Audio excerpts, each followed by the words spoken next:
Take your time. All right. In 5, 4, 3, 2. Hey, everybody. Welcome back to the podcast. Welcome back to the podcast that people around this great nation of ours are calling A Leopard Cannot Change Its Spots, and this show cannot change how awful it is. All right. Great. Wow. Thank you for that. Wise. Very wise, but hurtful. Very wise and hurtful. Here we are for another episode. Returning champions, Clark Wilson. Hello. And Brett Saxon. Hello. Hey, how are you? Hi. Clark. Hi. Clark, Hi. Brett, Matt. Clark. Matt. Brett. Here we are for another week installment, and you can already tell it's going to be entertaining, so let's get right into entertainment news. Debatable. Bill and Ted, what do they mean to you, Brett?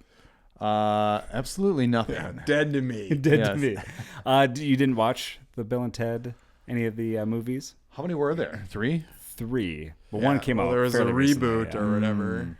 Yep. Nope, I didn't see any of them. Okay. Clark, does Bill and Ted have any special meaning? Not in your really. heart? I mean, I watched the first 2 when I was a kid. Yeah. Me too. I watched them a ton when I was a kid. I loved them. I remember the first one I'd always get on VHS. And I remember going to my cousin's house and watching that for sleepovers and just loving those movies. And yeah, I have good memories with them. And now it's been reported that there is going to be a Broadway take on Bill and Ted. It's going to be called Bill and Ted's Most Excellent Rock Opera, and it follows its titular characters as they transform their legendary time travel history report into a live rock opera. Wow. I'm in. I hate that. Really? Would Why? you go? I know go? they did it I'd with go. like Back to the Future. I don't like just taking movies and then let's just make it into a musical now. You know, that's a good point about the Back to the Future one. I haven't heard any of the music or... Well, and then there was that Spider-Man one that that was bad. flopped and Yeah. like People got Dead on injured. Arrival or whatever. Yeah. Yeah, there's a ton. That of was going to be injuries. like Bono making the music, wasn't it? I think so. Yeah. Have you heard any reviews on the Back to the Future one? On if that was No. good? There's a documentary on the making of that musical on Prime right now that I'm kind of curious about checking out, just to see if I can hear some of the music and see if that's any good. But who knows? Or they're like, we need to go back to the future. Huey Lewis. They just say Yeah, his name. did they do Huey Lewis songs? Yeah, I would hope so. You kind of gotta. I don't know. So you get a cut then? Yeah, Yeah. you would Probably. totally get a cut. Yeah. Well, if it's successful. Yeah. Yeah. So Bill and Ted's Most Excellent Rock Opera, if you're curious at all about it, is currently aiming at a 2027 premiere in Boston. Really quickly before we leave entertainment, we got to talk comics. And Brett, why do we have to talk We comics? don't have to. I feel like I'm going back in time right now when we talk comics. So maybe that's a little too Back to the Future. Brett wants to Bill go and Ted. into the future. Do they go back after to this the... has been done? Yeah, exactly. I'd rather go forward. Well, so speaking of back in the past, I found a box of my old comics, and we've been talking about this the last quite a few episodes. Yeah, Some it might say feels too like much. years, yeah. Years. But found all these old childhood comics that I loved reading as a kid. So now I'm rereading those and just kind of reliving my childhood memories. And this one was Batman number 528 from DC Comics. And this was my first introduction to Killer Croc, besides the animated series. And so it was really cool, good issue. And I reread it and loved it too. Why does Batman look like a ghost or Well, something? it's funny because the Batman style, and here's an ad for Batman Forever, which is kind of great during that time trading period. cards. Oh, that's Yeah, cool. It's pretty sweet. But the way they draw Batman, I don't know if I'm totally into. Who's the artist? It is Kelly Jones. And so Kelly Jones. Are you familiar with Kelly Jones? Clark? Yeah. Brett, you are? They kind of look like Eric Larson. At Yeah. least the Killer Croc does. I could see that. Brett, what's your favorite Kelly artwork? Kelly, the one they do on the show with Michael Strahan in the morning shows. Kelly with Ripa. Oh, Kelly. Oh, But this, you can Ripa, see yeah. Batman's, his ears are so pointy and so long. It's an interesting take. That's kind of cool. On that. Yeah, it's pretty cool. So we can hear better. So there you go. Batman 521. And then for a current issue is Catacomb of Torment. This is EC Horror Comics. This is number 13. This series has been consistently solid. Every single issue has been really good. It's got 2 or 3 short stories on each one, which is great. This says jolting terror tales of tension in the EC tradition. Highly recommend if you want some kind of short stories that are nice and scary. Check it out. There you go. From there, ladies and gentlemen, we go to TV. This is TV Reviews of the Week. Clark, Brett, what have you watched this week that you want to chat about? Clark, take it away. Well, Brett and I discussed this a little bit in text last week, but I watched the first 2 episodes of the new season of Silo. Ooh, shit. Did you watch any of it? No. Oh, okay. So this is season 3. Everything but that. Season 3, yeah. I guess there's only one more season after this, and they're done. Well, crazy. Although I don't know how many books there are. Yeah, no idea either. Some are maybe one's like a novella, so it's not even like a full book. Now, I've only seen 1 episode of the first season, and I did like it. Why'd you just... There's just so much out there. Are they releasing it weekly? Yeah. Or is it okay? Yeah, so episode 3 is already out. I haven't watched that one yet. It comes out. Yeah. They come out on Fridays. And Brett, how far are you? Have you watched seasons 1 and 2? 1 and 2. Okay. I got to start 3. I almost did last night. I should have just started. It's slow. Is it? I think that's a problem with the show because it starts out so slow. Yeah. And Common's such a terrible actor. Oh, really? Yeah, I like I've complained about him before on this show. He's just, I don't know, just don't. Doesn't do anything. Or do anything for you. Well, and can I give a tiny minor spoiler? Do it. It actually isn't minor. It's not minor? It's actually kind of big. More of a major? She dies? Oh, not really. No. Tim Robbins is dead. Ooh. And that sucks because he was like one of my favorite characters. Yeah. Damn. Yeah, that's a huge spoiler. Because where I've been watching, I haven't seen him yet. So season 2, I'm just going to spoil a little bit for Matt because he's waited so long. He's never going to watch Season 2, Juliet comes back to the first silo, the silo she grew up in, as Tim Robbins, the mayor, is leaving it. He's like been outcast or whatever. Yeah. But then he can't believe she is alive because everyone who leaves the silo dies. Yeah. And they get stuck in the entryway as like the what do they call it? Like a contamination sequence happens. Decontamination sequence, and it like the room filled with fire. So that's how season 2 ended. So you were like, "Whoa, are they both dead now?" Right? Yeah. But I guess they were both fine. Oh. But then something later on, I won't spoil how Tim Robbins dies. Though. Okay. But yeah, it sucks. He's just off the show now. That's a good thing not to spoil. Not the fact that he died. He dies choking on a sandwich. Yeah. So you're gonna give this new one? It's slow. I don't know. It's gonna have to say they bounce between the past and like before like everything went to hell, and then to the future. I think it's like set in 2200 or something like that. I think they mentioned it once. So good or not good? New season. I'll still give it a good, I guess. I guess. Okay. Right. Brett, what do you got? I'm caught up with Sugar, which we talked about. I think there was only 1 new episode that came out, and I love because that's weekly. That's Apple. Yeah, that's okay. Yeah, Apple loves their weekly thing. Like they give you the hit 2 or 3 right away, get you hooked, and then you get 1 a week now. Exactly. Except for Slow Horses, that's just 1. You get 1. Yep. A week. 1 a week. Because there's only like 6. Yeah, exactly. They want to tease that out because they know that's a pretty big that's like one of their flagships. Yeah. And it's good. I love how they cut back to the old detective movies and that kind of thing. But they weren't doing too much of it in this second season, but they did a lot in this last. And I think that's probably because they were getting people talking about that. Because that was one of the big selling points for me in the first few episodes of the first season. Yeah. Was that they would cut back to so many old noirs. And then they turned Alien, and I felt like they didn't do as much. Yeah. When is this show set? Present day. Yeah. Oh. Yeah. So good or not good? I'm still going good. All right. Still going good. There you go. I watched Louis C.K.'s Outrageous, his newest stand-up special on Netflix. And it was interesting. It's his first big actual, fully backed special since everything went down and he lost everything after what he had done was exposed, pardon the pun, for exposing himself. It was, a lot of people were talking about, he doesn't mention or talk about it, but I feel like it's been so long now and that he mentioned it on some of his other specials that you have to get on his website. Yeah. But even then, I don't think he's going to talk fully about it. To me, it just wasn't that funny as some, a lot of stand-up that I've seen. Yeah. And so I'm just going to go Louis C.K.'s Outrageous. Good or not good? I'm going to go not good. I didn't think it was that outrageous. Wow. How about you?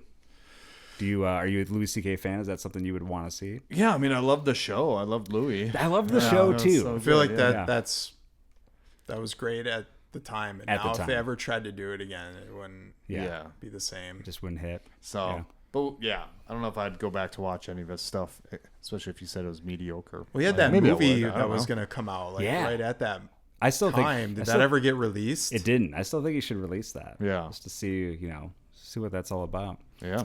All right, from there, we do checking in. This is checking in portion of the show. Brett, Clark, what do you have new that's going on in your world? Oh, boy. Clark, you want to go first? Not really. My Nothing really nephew's happened? Birthday party, and I had to make him a cake. Oh, that's cool. Yeah. Do you feel the pressure when having to make a cake like that? Yeah. That would be crazy. I know for me, I'd feel it because I'm not a baker and I'm just awful at baking. The baking the cake's fine. It's the decorating that's like the time-consuming thing. Yeah, I'd suck at that too. I'd be really bad. What theme was it this year? What'd you do? Minnesota Wild, but I made it kind of look like bubble hockey. Oh, nice.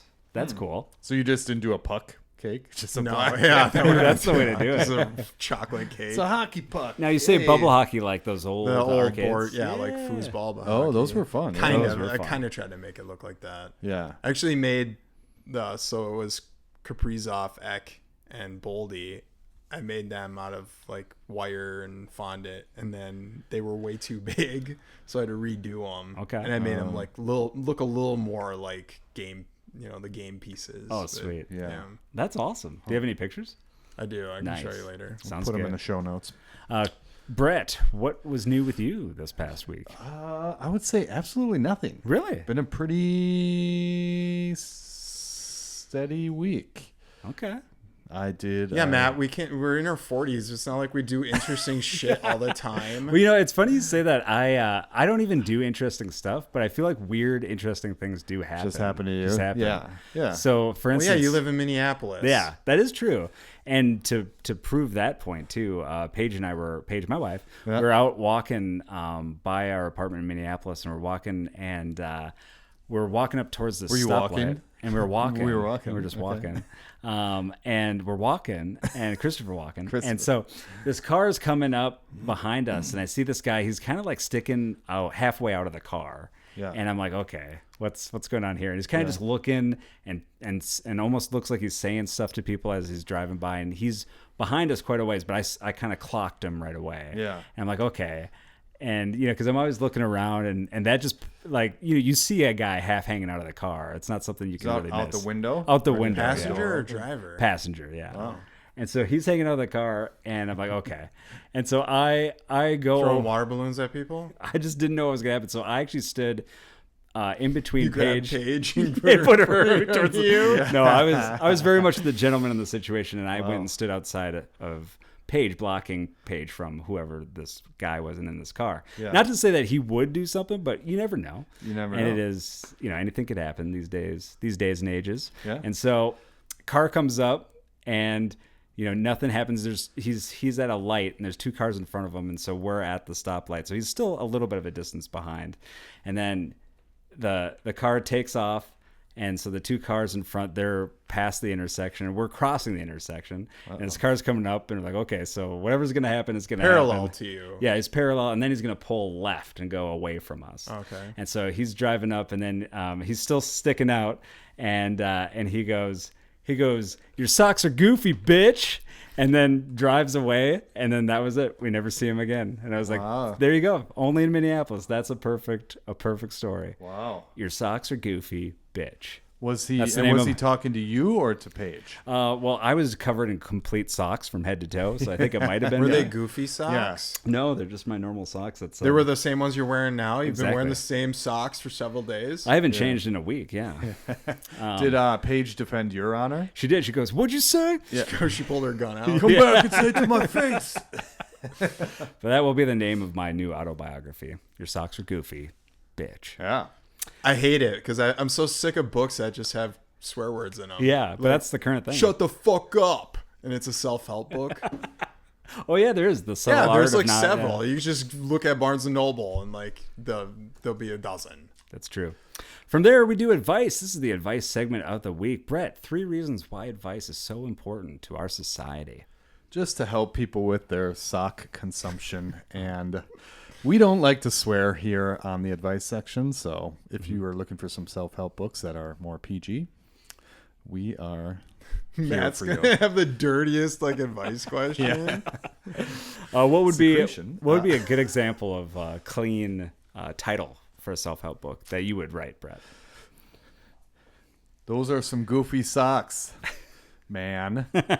That's a good female title. dog. Female dog, yeah. That's a great title.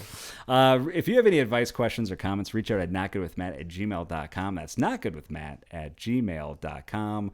We start with this one. My next door neighbor recently cut down several beautiful old trees along our shared property line. These were not little saplings. They were tall, graceful, historic-looking trees that had been there long before either of us had bought our homes. Well, everything ends, right? Oh. Yeah. They gave our street character. They shaded our yard in the summer. Birds nested there. In the fall, they were gorgeous. Now the view from my kitchen window is a raw stump, a fence, and the side of my neighbor's house. Wow. Well, now you have fuel for your bonfires, I feel like. No big deal, right? Everybody wins. I know the trees were technically on his property, and I understand that people have the right to make decisions about their own land, but I am heartsick. It feels like something irreplaceable was taken away overnight. I'm also angry because he never mentioned it to us beforehand. Do they need to? I feel like it's their property. Well, was it a threat of falling and hitting their house? That I'm not sure. It doesn't say that. Even though the trees affected both properties, but it's their property. It was on their property? Yeah. So I feel they don't have to it was a tell them. lemon tree, and now they don't get the lemons anymore. My husband says I need to let it go because there is nothing we can do now. But every time I look outside, I feel sad all over again. I don't want to start a war with this neighbor, but I also do not know how to get past this loss. How do you make peace with a neighbor's decision when it changes the place you love? I think you hold a grudge and you bring it up every single time that you see this person. Yeah. I think you paint this brown, so you have you paint this brown chocolate starfish on the side of your house that the neighbor can see. Okay. So that he wakes up to that every time. And they took the trees down. Why the starfish? Just beautiful to remind them that there once was beauty there. And now it's just shit. Gotcha. Sorry. What if it was like a ash tree with ash borer in it? Yeah. Oh. And they were actually doing them. I don't have enough context here. That's true. This person's just upset a tree got cut down. I think that's what it might have been. It might have been a threat to the homes surrounding, maybe even their home. Yeah, that's a good point. Maybe... What if the trees were stealing the people's jobs? That's right. You're so right. It was stealing their carbon monoxide. I think this is a good conversation starter. So you should go to your neighbors and kind of just find out more. Context. It's all about context. Context. We need more context. Yes, that's a fact. From there, ladies and gentlemen, we every once in a while, we like to try a product because maybe we love it and we tell you should go try it, or we hate it. We say you stay far, far away from this. This is the taste test. Welcome to it. Brett, Clark, what do you have for us? Stay far away. Stay far away. What do you have Clark, for us? Clark. Do you want to get? Well, here, I've got one that I've had already that I'll give a good. But I'll let you guys sample it while I open this other thing. Ooh. It's Cinnamon Toast Crunch Root Beer Float.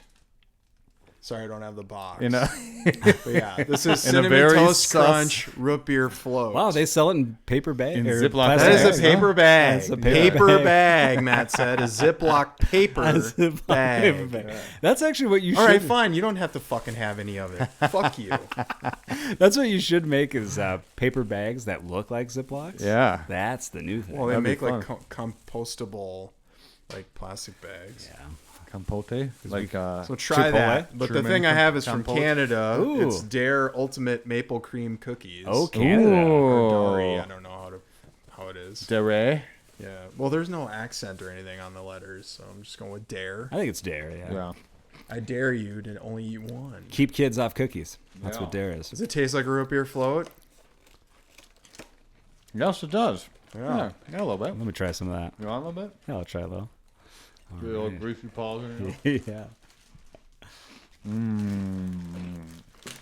Well, and also it's a cereal, so I mean you're supposed to have it with milk. I get a little root beer, probably just enough. Maybe I You could don't do want a it to be little too more. overpowering. Oh, yeah, I do get a little root beer. Yeah, that's good. Hits you in the back of the throat. And is that from Canada too? Or does that No, from... that is that. Yeah. But I think it's only at Walmart. Oh, okay. At least that's where I got it, and I've only seen it at Walmart. Yeah. So. Yeah. And do they sell them in bigger Ziploc bags, or is there a way to see like the actual? Yeah, Google bitch. Google Google female dog. You goofy sockworm bitch. Yeah. Well, cool. I'll give that one a good. Okay. How about you? I'll go good on that. Yeah. Clark, did you had that one? It doesn't count as a real good. taste test, though. No, No, that was just like a little mini bonus one. that counts as a taste test. Clark, good or not good? They're cute little cookies. Yeah, I'll give it a good. It says dare on it. All right. Dare to be different. What's So it supposed to like taste like? Maple. Maple trees. Remember that song by Goldfinger? I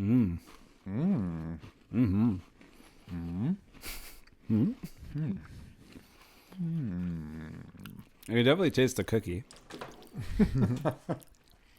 Yeah. Made with real Quebec maple syrup. I don't like the cookie. Oh, I like the cookie. Why not crunchy enough for you, or Too moist? Tastes like a biscuit. I like the syrup. That's well, yeah, it's not very sweet. I feel like this would be a good dipper in coffee. Yeah. Big dunk in that coffee. It'd be a good dunker. Oh, yeah. All right, I'm going to go Dare Irable Creme a la Supreme. I'm going to go Ultimate Maple Cream. I'm going good or not good. I'm going good. All right. Brett. I'm going to go good as well. Clark. I'll give it a good. There you go. Hat trick. Yeah. Check out these two products today. From there, ladies and gentlemen, it's time for some random news of the week. We love covering Guinness World Records here on the program. Brett, is there any world record that you want to break? Any one that you've heard in the past from us that you're like, this is the one I want to try? Yeah, I want to do the one with the ping pong ball off of Clark's head. How many times Clark Shaving can get... cream? Yeah, with shaving cream. While he's sleeping? While he's, while he's sleeping and eating, he's eating biscuits. While asleep? While asleep, and I'm going to catch as many ping pong balls From off a his plastic head. bag. From a plastic bag of Ziploc. A serial Guinness World Record breaker from Germany Cereal. armed himself with a plunger to pop 60 balloons in 30 seconds. It was a previously used plunger from Brett's house. Yeah. Andre Pointy. Ortolf, 32 years old, took the record for the most balloons popped with a plunger in 30 seconds from American Kevin Dane, who set the record at 23. How dare he? How dane he? In 2025. How many did he pop? It was... Or did you not say that yet? I don't think I said yet. Yeah. We're gonna, Okay, keep going. We're gonna bury said it. We're gonna bury that. Bury the lead. Yeah, it was 60 balloons in 30 seconds. Oh. 2 balloons a second. Yeah. But now, Ooh, quick math. now plunger records, that's really something you can get behind. Yeah. See what I did there? Behind Good plunger. behind. It's a toilet. Okay. It was a lot of fun. I really enjoy attempting unusual and entertaining records, he said, and this one definitely made me smile. It's one of those challenges that's just as enjoyable to watch as it is to attempt, Ortolf told Guinness World Records. He added that he has no true hobbies in life. Checks out. Checks He's out. not a plumber. Yeah, that would make more sense. I've always enjoyed balloon-related world records because they're fun and entertaining. When I came across the idea of popping balloons with a plunger, I thought it was such a ridiculous and amusing challenge that I simply had to give it a try, he said. Ortolf said he believes there is still room to improve on his record. So it sounds like he wants to do it again. He wants to then, was it take a number 2? How long were you working on that one? Yeah. 2 weeks? Number 2. Too long. I definitely think there's still room for improvement. I completed the attempt in just 24 seconds, so I believe I could have popped even more balloons with a little more practice, he said. One thing I focused on was inflating each balloon as much as possible so they had maximum tension, making them easier to pop with the plunger. Did he have like a spike Yeah, in the they had to plunger? have been all on the floor, right? And he Yeah. just like was smushing them. Exactly, yeah. So he had something kind of hard to press it against. Would you were, pop like, a taped balloon down? with your teeth? Because that would be a That'd way be to tough. get it. Yeah. Well, I mean, you got, and then it's going to pop in your face. Oh, It might yeah. hurt, That but might hurt. That'd be a record you could maybe set. That I would doubt be. it's been done a lot. I think I could do that because I kind of have sharp, like, vampire teeth on the side. Yeah, your incisors. So I think I could probably do that. Huh. He added that each balloon was filled to the brim with human feces.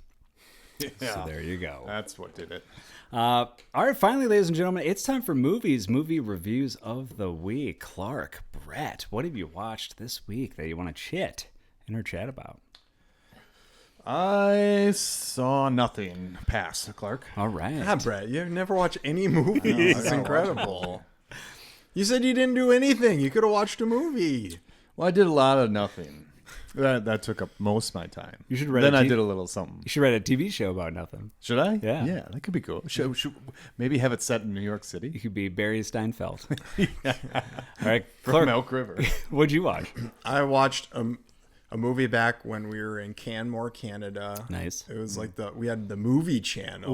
Ooh, classic. I thought it was apropos to watch it because it was on. I watched Vertical Limit, Oh, which I remember nice. seeing in the movie theater. I saw it in a high school class, our senior year. Really? Yeah. Yep, which was crazy. But I guess our history teacher was like a big climber and loved that stuff. Oh. Yeah. So, yeah. Are there a lot of climbing movies? I know there's probably tons of documentaries. Tons of documentaries. I mean, there's Cliffhanger. There's Cliffhanger, which is a classic one. What's the second one that's coming out? Fall 2. That's a Yeah, climber that's one. like That's a a climbing climbing one, one. yeah. Not mountain climbing. They like climb like a big electrical Pole. station. Yeah. Yeah. Oh, Chris O'Donnell's in it from Yeah, NCIS. he's the lead. That was like when he was hot shit. Yeah, Like, I think he was it around Robin. Batman and Robin came out a couple years before this. Oh, who was he in that? Robin? Yes. Yep. Shut up. You've never seen Batman and Robin?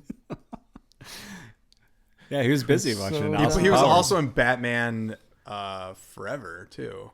Wasn't he? Yeah, he was. Yeah, that was his first appearance as Yeah. Robin. Oh. All right, so Vertical Limit, and you'd seen it in the theaters. Yeah. Oh, I actually, one of my favorite all-time stories was working at Dairy Queen. And when I first started working there was this guy there. I remember, I forget his name. Does this have anything to do with Vertical Limit? It does, yeah. Oh. He was Yeah, super. He was yeah. he was super nerdy. I remember I was in junior high or high school. He was like college age, but Yeah. super nerdy, glasses. And he was making. I can't forget this visual. He was pouring an ice cream cone, pouring ice cream into the cone. So he's making it into the 3 little bumps for like a large. And he's doing that, and someone goes, "Hey, this is Matt. He loves movies." And the guy goes, "Oh yeah, you seen Vertical Limit?" I go, "I have." He goes, "Oh yeah, DVD or VHS?" And I go, "DVD." He goes, "Pussy." It made no sense. But that was my introduction to him. It was This great. shit came out like in 2000, dude. Like VHS was pretty much over. I could still buy it at Target at that point. Maybe. But yeah, what a preposterous movie. Like the Chris O'Donnell and his sister like rock climbing with their dad. Yeah. Like, like an El Capitan thing. And Yeah. there's just like 2 goofballs ahead of them on the side of the cliff. Yeah. And they don't know what they're doing. Right. And they nearly kill all of them. Yeah, crazy. So right away you have like that ridiculous. And like, I don't know how much of this was they actually were climbing. And it was just green screen or Probably like not a lot of real soundstage climbing, or yeah. whatever. Yeah. But I love how it had the guy who played Stick in the Daredevil Netflix Yeah, show. He yeah. kind of plays like the elusive guy on the mountain. I remember it being pretty suspenseful and actually kind of like Yeah. taking my breath away a little bit. Like the Well, opening yeah, scene. they have this absurd like storyline where there's these canisters of crap like dynamite, basically nitroglycerin. Yeah. And there's they find out like if it's exposed to sun, the canisters start leaking and it will explode. And so when Chris O'Donnell's sister gets trapped in like a crevasse with Bill Paxton, who's like plays a rich billionaire asshole, they have to go find him, and a way to do that is to blow up like the area they're trapped in because Right. of an avalanche. And so they have these canisters on their back as they're climbing. And then they get word that if they're exposed, they'll blow up. So they're all running to get shade on a mountain. Like, like there'd be shade on the side of the mountain opposite of the sun. But I guess there were like little areas where they could get shade. And the 2 guys got shade, and they're like, yeah. But then it blows up anyway. That's like the Like Simpsons. everybody dies. What a dick. Chris O'Donnell killed everybody to save just his sister. Right. Well, Because everyone dies except for him and then the other woman. But I love how this movie is directed by the guy who did GoldenEye Yep. and Casino Royale. yeah, 2 way better movies than this. that's for sure. But it's still stupid fun. I'll give it a good. There you go. Check it out. I did a rewatch, and Paige, my wife, watched this movie for the first time, which is 1975 original Jaws. Ooh. So Steven Spielberg's original. It was great rewatching this. I rewatch it almost once every year. I don't know if I watched it last Brett, year. have you seen 50th. this movie? I have. Okay. You have. Did you He's like, I've only seen Jaws 4. Yeah. This time it's personal. That's what it said on the poster for Jaws 4, which is great. Is it really? Yeah. Yeah, it's called like Jaws 4: The Revenge. This time it's personal. Have I seen this? I don't know. I've seen parts of it, yeah. Well, what's kind of cool is it's 50 years old, 51 now this year. And there's a scene. Now, Paige had never seen it, and she was watching it and getting into it. And then there's a scene where Richard Dreyfuss goes scuba diving into this sunken ship. Sunken ship. You're combining the two words. Yeah.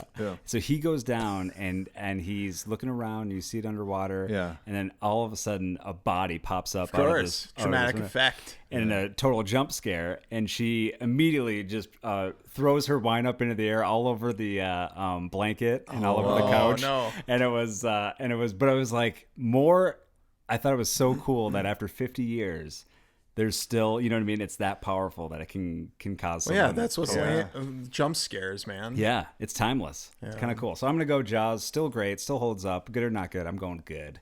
I'll tell you what else I'm giving good. This episode of Not Good. Thanks for checking it out, ladies and gentlemen. Thank you, Brett. Thank you. Thank you, Clark. You're welcome. Now, every week, Brett and Clark, they have a website called Blark. Yeah. And Brett, what's the website?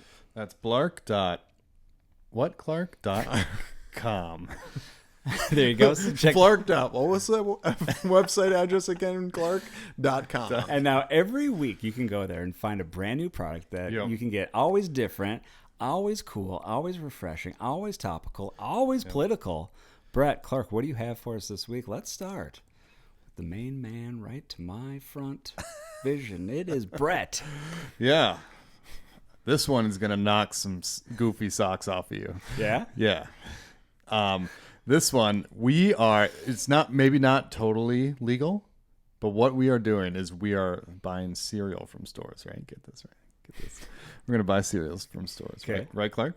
Sure. And then how are you packaging this? And then we are going to buy boxes? A bunch. No. Okay. No. Definitely not boxes. Not legitimate prepackaged boxes? Yep. Can't do that.